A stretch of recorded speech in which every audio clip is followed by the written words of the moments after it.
सोचो, एक ऐसी फौज जो दिखती नहीं, जिसके नाम का कोई बिल्ला नहीं, ना कोई यूनिफॉर्म, ना ही कोई मेडल्स, और फिर भी जब देश पर सबसे बड़ा खतरा मंडराता है, यही फौज सबसे आगे खड़ी मिलती है।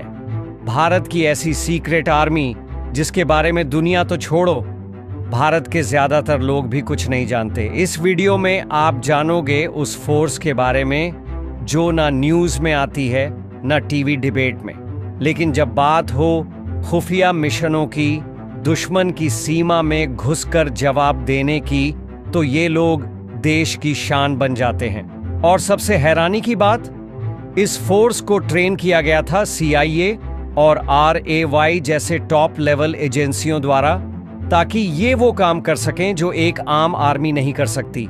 लेकिन सवाल ये है, कौन हैं ये लोग, कहाँ रहते हैं और इनके मिशन इतने गुप्त क्यों होते हैं? आगे इस वीडियो में हम एक ऐसा खुलासा करेंगे जो शायद ही आपने पहले कहीं सुना होगा, इसलिए अंत तक जरूर देखना।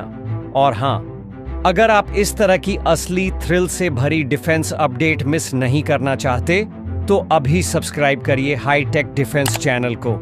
अब शुरू करते हैं उस कहानी को जो सालों तक छुपाई गई, भारत की गुप्त सेना की कहानी। साल था 1962। भारत और चीन के बीच हुई एक लड़ाई ने हमारे देश को हिला दिया था। लद्दाख और अरुणाचल की पहाड़ियों में भारत को भारी नुकसान उठाना पड़ा, लेकिन इस हार ने एक चिंगारी जला दी, एक ऐसी यूनिट बनाने की जो सीमा पार जाकर भी ऑपरेशन कर सके, बिना झंडे, बिना नाम के, एक छाया की तरह। और यहीं से जन्म हुआ स्पेशल फ्रंटियर फोर्स यानी SFF का कोड नेम एस्टैब्लिशमेंट 22। ये कोई आम सैनिक नहीं थे, इनमें से ज्यादातर थे तिब्बती लड़ाके जो चीन के खिलाफ पहले से ही लड़ने को तैयार थे। उन्हें ट्रेनिंग दी गई अमेरिका की CIA और भारत की RAV द्वारा। इनका एक ही मकसद था, दुश्मन की सीमा में घुसकर खेल पलटना।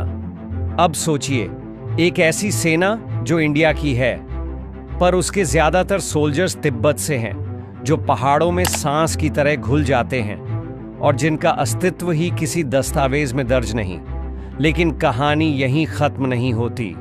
SFF तो सिर्फ एक चेहरा है भारत की छिपी हुई ताकत का। अगर इस वीडियो ने आपको गर्व से भर दिया है तो कमेंट में बस एक लाइन जरूर छोड़ो, जय हिंद। ये सिर्फ एक शब्द नहीं, ये एक सैल्यूट है हर उस शख्स को जो भारत को आगे ले जा रहा है।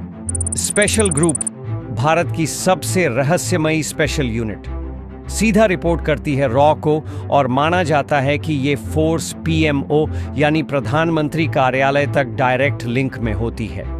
इस ग्रुप का जन्म हुआ था 1980 के दशक में, जब भारत को नक्सलवाद, उग्रवाद और बाहरी खतरों से एक साथ निपटना था।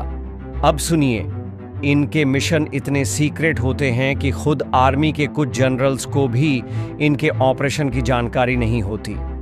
भारत के बाहर जिन जिन जगहों पर हमारे देश ने कोवर्ट ऑपरेशंस किए हैं, उनमें स्पेशल ग्रुप का हाथ होने की चर्चाएं हैं। चाहे वो श्रीलंका में लिट्टे के कैंप्स को खत्म करना हो, या फिर म्यांमार में घुसकर टेरर कैंप्स को ध्वस्त करना, या वो लाइन ऑफ कंट्रोल पार करके किया गया सर्जिकल स्ट्राइक।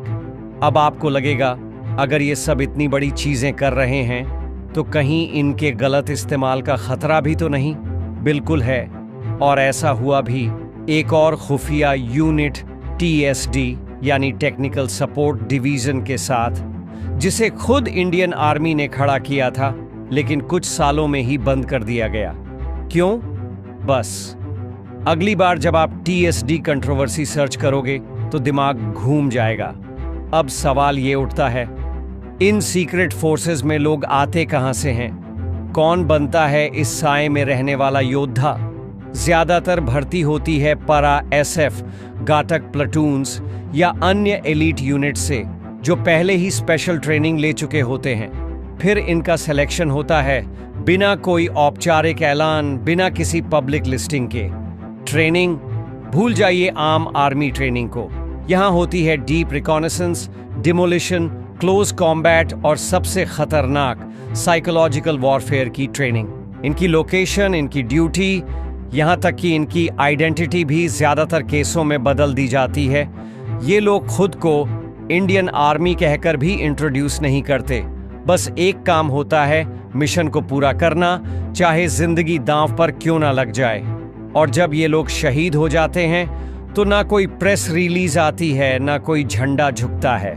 बस कहीं एक सूनी दीवार पर एक नाम और जुड़ जाता है जो सिर्फ कुछ गिने चुने लोग जानते हैं। अब तक आपने सुना भारत की उन सेनाओं के बारे में जो पर्दे के पीछे रहकर देश की रक्षा करती हैं। लेकिन अभी भी एक सवाल बाकी है, क्या इस तरह की सीक्रेसी ठीक है या ट्रांसपेरेंसी ज्यादा जरूरी है? अब जरा एक पल के लिए सोचिए, इन गुप्त सेनाओं के सैनिकों के घर क्या होता होगा? वहां कोई विदाई समारोह नहीं होता, कोई छुट्टी की चिट्ठी नहीं आती, और जब ये लौटते नहीं तो सिर्फ एक खामोशी लौटती है जो घर वालों की जिंदगी भर की साथी बन जाती है। हम बात करते हैं राष्ट्रवाद की, पेट्रियाटिक गानों की, वीरता की कहानियों की, लेकिन असली देशभक्ति वो है जो कैमरे से दूर निभाई जाती है, जो गुमनामी में जी जाती है और अक्सर गुमनामी में ही चली जाती है। स्पेशल ग्रुप के कुछ ऑनपैरेटिव्स की पहचान उनके बच्चों को भी नहीं बताई जाती। उनके घर के लोग भी नहीं जानते कि वो असल में करते क्या हैं, क्योंकि अगर एक भी लीक हो गया तो ना सिर्फ मिशन बल्कि पूरा यूनिट खतरे में पड़ सकता है। और फिर सोचिए, हमारे देश में ऐसे लोग भी हैं जो बिना पहचान, बिना सम्मान, बस एक मिशन के लिए जिंदा रहते हैं। न पेंशन का वादा, न पद्मश्री की चाह, बस भारत जिंदा रहे ये मकसद। अब ऐसे में हम सभी की जिम्मेदारी बनती है कि जब भी कोई अफवाह फैले, जब भी कोई झूठी खबर देश की सेनाओं के खिलाफ चले, तो हम सच के साथ खड़े हों। क्योंकि जब ये फोर्सेस हमारे लिए खामोशी से खून बहा रही है, तो क्या हम उनकी कहानी को आवाज नहीं दे सकते? तो एक आखिरी बार कमेंट में लिखिए जय हिंद और शेयर कीजिए इस वीडियो को अपने हर उस दोस्त के साथ जो देश से प्यार करता है। क्योंकि ये सिर्फ वीडियो नहीं, ये है एक सलामी उन सायों को जो दुश्मन की आंखों में आंखें डालकर भारत का परचम फहराते हैं। और हाँ, याद रखिए, हाईटेक डिफेंस हर हफ्ते लाता है ऐसी ही कहानियां जो छुपी हैं, लेकिन जानना जरूरी है। सब्सक्राइब जरूर करिए। अगली बार मिलेंगे एक और रहस्यमयी मिशन के साथ। तब तक के लिए जय हिंद, वंदे मातरम।